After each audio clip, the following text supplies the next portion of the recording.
देश के ईंधन बाजार में 6 और निजी कंपनियां दस्तक देने की तैयारी में हैं। सरकारी सूत्रों के मुताबिक जल्द ही इन कंपनियों को सरकार से पेट्रोल डीजल बेचने की अनुमति मिल सकती है। जिन कंपनियों को पेट्रोल डीजल बेचने की अनुमति मिलने वाली है उनके नाम हैं INC, onsite energy, Assam gas company, इनके एग्रोटेक, आरबीएमएल सॉल्यूशंस इंडिया, मानस एग्रो इंडस्ट्रीज और इंफ्रास्ट्रक्चर लिमिटेड। इन कंपनियों द्वारा प्रचालन शुरू करने के बाद ईंधन बाजार में कुल 14 कंपनियां काम करने लगेंगी। पेट्रोल और डीजल की कीमतों में आज फिर कटौती हुई है। लंबे समय तक भावों में वृद्धि के बाद आज आईओसीएल ने पेट्रोल डीजल के भावों में हुई 15 पैसे प्रति लीटर की कमी की है। भारत के पास जल्द ही हर तरीके की कोरोना वैक्सीन उपलब्ध होगी, जिसमें डीएनए और एमआरएनए जैसी तकनीक भी शामिल हैं। इसे पैन कोरोना वैक्सीन के रूप में जाना जाएगा। वहीं अगले 4 सप्ताह बाद बच्चों को जॉर्ज कैडिला की वैक्सीन दी जा सकती है। महाराष्ट्र में कोरोना वायरस के बेहद संक्रामक डेल्टा प्लस स्वरूप के 27 नए मामले सामने आने के साथ ही राज्य में ऐसे मामलों की संख्या बढ़कर 103 तक पहुंच गई। वहीं मुंबई में 128 नमूनों में वायरस के डेल्टा स्वरूप की पुष्टि हुई है। लखनऊ में नहीं मिला कोरोना का एक भी केस। बीते 24 घंटे में कोरोना संक्रमण शून्य रहा। लखनऊ में अब 26 सक्रिय केस रह गए। 11 मार्च 2020 को कोरोना का पहला केस आया था। अमेरिका के फूड एंड ड्रग डिपार्टमेंट ने कोविड रोधी टीके फाइजर वैक्सीन को पूरी तरह से मंजूरी दे दी है। इसके साथ ही फाइजर वैक्सीन को कोविड रोधी टीके के तौर पर पूर्ण रूप से मान्यता दी गई है। कल उत्तर प्रदेश के पूर्व मुख्यमंत्री कल्याण सिंह का अंतिम संस्कार हो गया, जिसमें विशेष बात रही कि उत्तर प्रदेश के मुख्यमंत्री योगी आदित्यनाथ ने सभी इंतजाम खुद अपने हाथों में लेकर एक पुत्र की भूमिका निभाई।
कल्याण सिंह को श्रद्धांजलि देते हुए योगी सरकार ने 5 जिलों की एक सड़क को कल्याण सिंह के नाम पर किए जाने का ऐलान किया।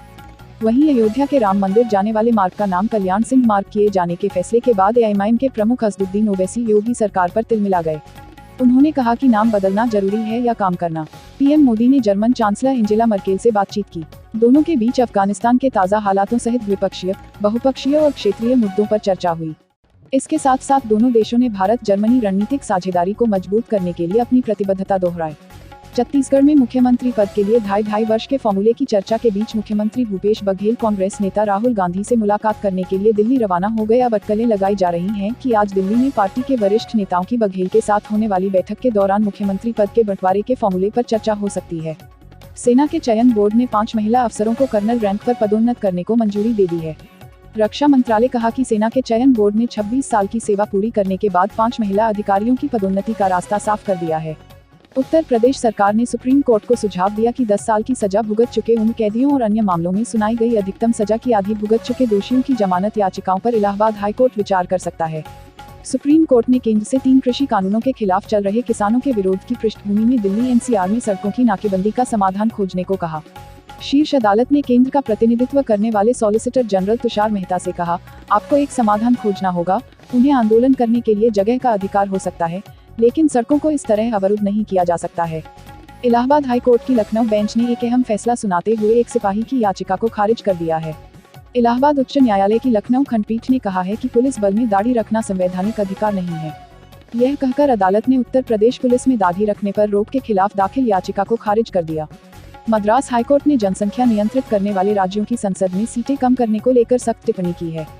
कोर्ट ने केंद्र सरकार से पूछा है कि जिन राज्यों ने जनसंख्या पर नियंत्रण नहीं किया है, उन्हें संसद में अधिक सीटें क्यों दी हुई हैं। कोर्ट ने अपने आदेश में कहा कि जिन राज्यों ने अपने यहाँ योजना बनाकर जनसंख्या पर नियंत्रण किया है, उनके बारे में सकारात्मक सोच रखनी चाहिए। समाजवादी पार्टी के पूर्व विधायक इंदल कुमार रावत और उनके परिवार के लोगों पर पुलिस ने जमीन कब्जा करने के मामले में केस दर्ज किया है। इस पूरे मामले में लखनऊ जानकीपुरम थाने में 19 लोगों के खिलाफ नामजद, जबकि 7 से 8 अज्ञात लोगों के खिलाफ मुकदमा दर्ज हुआ है। मामले में समाजवादी पार्टी के मलिहाबाद सीट से पूर्व विधायक इंदल कुमार रावत, उनकी पत्नी, बेटे और भाई भी शामिल हैं। कानपुर में कल कैबिनेट मंत्री सतीश महाना अपने कार्यकर्ताओं के साथ भ्रमण पर निकले थे। इस दौरान सतीश महाना का अलग ही रूप देखने को मिला। बच्चों को खेलता देख वो रुक गए, बच्चों के साथ गोटियां खेलते नजर आए।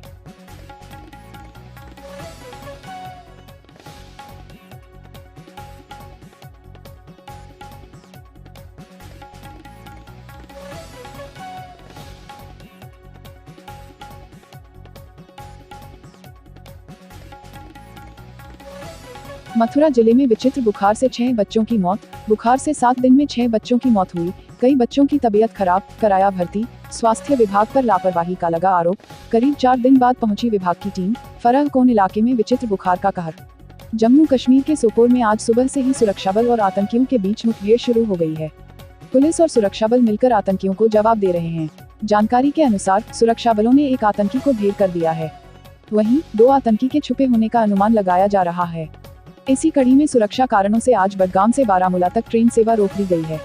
तालिबान के मामले में अमेरिका ने अहंकार में गलतियां की और आज अफगानिस्तान इसी की कीमत चुका रहा है। 20 साल पहले अगर अमेरिका ने अहंकार में फैसले न लिए होते तो शायद इतने लंबे समय तक युद्ध और आज की यह तबाही भी न होती। अमेरिका को भरोसा था कि वह तालिबान को पूरी तरह खत्म कर देगा। इसी अति आत्मविश्वास की कीमत आज अफगानिस्तान चुका रहा है। करीब 2 दशक की लड़ाई के बाद फरवरी 2020 में अंततः डोनाल्ड ट्रंप की सरकार को तालिबान से समझौता करना पड़ा, लेकिन इस बार तस्वीर बदल चुकी थी। स्वीडन के प्रधानमंत्री स्टीफन लोफवन ने कहा कि वह नवंबर में अपना पद छोड़ देंगे। मैं 10 साल तक पार्टी का अध्यक्ष रहा, 7 साल तक प्रधानमंत्री रहा। लोफवन ने कहा, लेकिन हर चीज का अंत होता है। मैं अपने उत्तराधिकारी को सबसे अच्छी स्थिति देना चाहता हूँ। पाकिस्तान और अफगानिस्तान के बीच अगले महीने होने वाले वनडे सीरीज को स्थगित कर दिया गया है। तालिबान के अफगानिस्तान पर कब्जे के बाद से ही इस सीरीज को लेकर लगातार आशंका जताई जा रही थी। यूपी के बुलंदशहर के थाना सलेमपुर इलाके में प्यार में पागल प्रेमी प्रेमिका के शादी से इनकार करने पर नाराज प्रेमी बिजली की हाईटेंशन लाइन पर चढ़ा था कल।